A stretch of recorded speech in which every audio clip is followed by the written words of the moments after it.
За ингээд үндэс Суперлиг нэгдүгээр төргийн ээлж тоглолтууд их жаргал эзэнтэй Гига ханга лидер.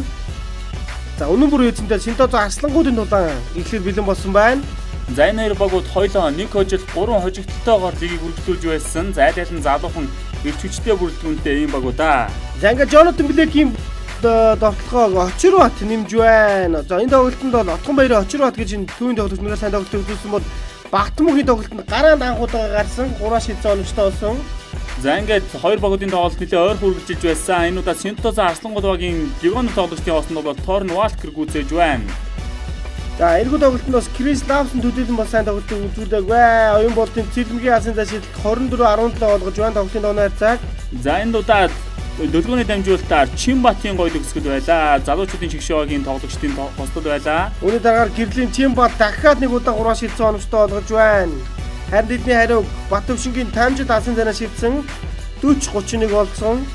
За үүний дараагаар Гиган за мөн Торн Валкерийн довтлогоон дээр очироод маш гоё хаалтыг гүйцэтгэлээ. За үнээр балмад хаалтыг гүйцэтгсэн. Үүний дараагаар гоё пик н рол явсан очироод цэлмэг нарын хос амжтай болж байна. За Очирбатын тоглолт нь үнэхээр бас гайхалтай байсан. Дахиад Очирбатын нэгэн гоё кроссовер байлаа. Тор Валкерийг үнэхээр гоё кросс татсныг таамхан харлаа. За ингээд тоглолтын топ 1 акшныг харж байна. Оюун болтын цэлмгийн дамжуулалтаар Jonathan Blake stand-up нэгээр хайсан. За Нэмбаяр өмнөдөр хөрг шахсан гэхдээ цаанаас наваад авсан. Харин тоглолтын төгсгөл 3 дугаар амжилтыг Нэмбаярын баазар шот оновчтой болж 61-60 болгосон. За ингээд тоглолтоос үнэхээр ширүүхэн халуун өрсөлдөөнтэй болсон.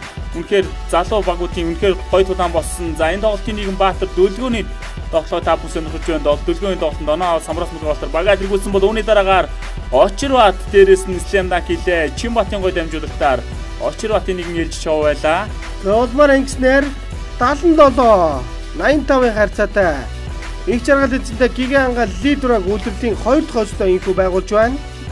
За тэднээс энэ тоглолтод Дөлгөөн 20 оноо 14 самбар, Цэлмэг 17 оноод Хотын цайн 5 шидэлтэй амжилттай болгосон. За Очирбат 15 оноо 9 самбар, Гэмбл 9 оноо 12 самбар, Jonathan Blake 8 оноо авсан бол мөн даваад орж холбон тоглогчоор гарсан 8 оноо 1 самбар авчээ. Синтозо Арслангуудаас Торн Валкер 22 оноо 17 самбар, Батөвшингийн Тамжид 14 оноо 5 самбар, Нэмбаяр 11 оноо 7 самбар, Батмөг 10 оноо Бацолбоо 7 оноо 5 самбар, Крис Лавсон 6 оноо 12 оновчтой дамжуултыг тус өгчээ.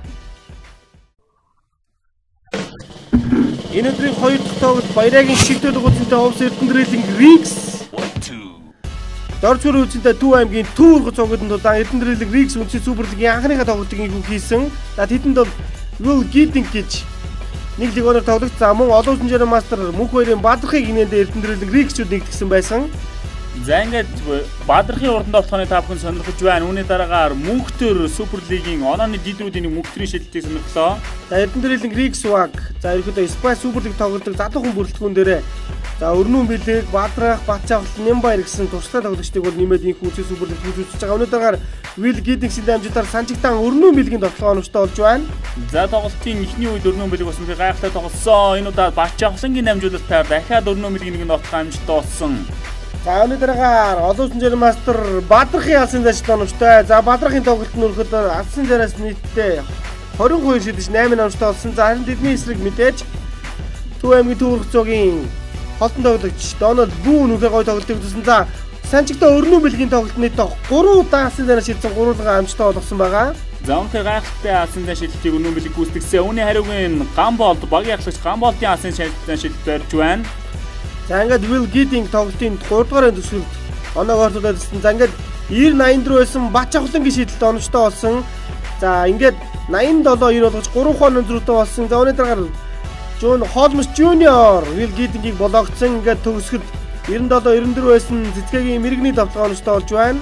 За энэ давталгаа амжилттай болсноор тоглолтын хувь заяаг шийдсэн гэж хэлж болно. За улмарын тоглолтод төгсгөлийг Holmes Jr. цагирган дээрээс энэ тоглолтын төгсгөлийг хийснээр за энэ тоглолтод 103-95 харьцаатайгаар Доржбор үзэнтэй Төв аймгийн Төв ургац цог 4 дахь ялалтай байгуулж удирлыг 4-1 харьцаатайгаар итгэл төгс хожуулж байна.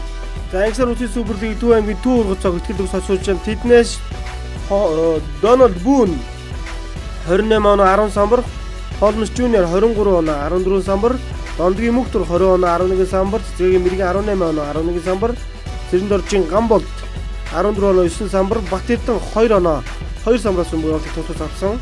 Зарим Суперлигийн эхнийхээ тоглолтыг хийсэн Эрдэнэтрийн Риксугаас 7 ус хэмжээний мастер Бадрах 28 оноо 6 оноостой дамжуулаад 7 ус хэмжээний мастер Өрнөн Бэлэг 26 оноо 12 самбар, за Вил Гидингс 20 оноо 13 самбар, Багч Авхлан 19 оноо 7 оноостой дамжуулаад Сүхбат 2 оноо, Миндвайр 2 оноо 12 самбар 6 оноостой дамжуулт гэсэн үзүүлэлтийг үзүүлжээ.